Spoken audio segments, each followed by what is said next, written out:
Hi guys, this is Lisa Gonzalez here with Phillips Chevrolet in Frankfort. I'm going to be showing you how to pick your route preferences on a 2019 Chevrolet Malibu Premiere. Obviously with this one you do have to have the built-in navigation system through your Chevy MyLink system here.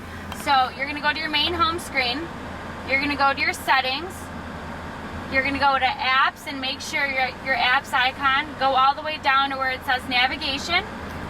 You got a couple different icons you can choose here, but we want to control our route preferences.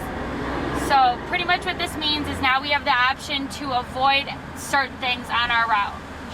So when we go avoid, this is what we can choose from. We can avoid ferries, carpool lanes, unpaved roads, highways, toll roads, tunnels, and country borders. Some of the more common stuff is like toll roads if you don't want to hit that, or if you don't want to hit a tunnel or a carpool lane. Just check or uncheck.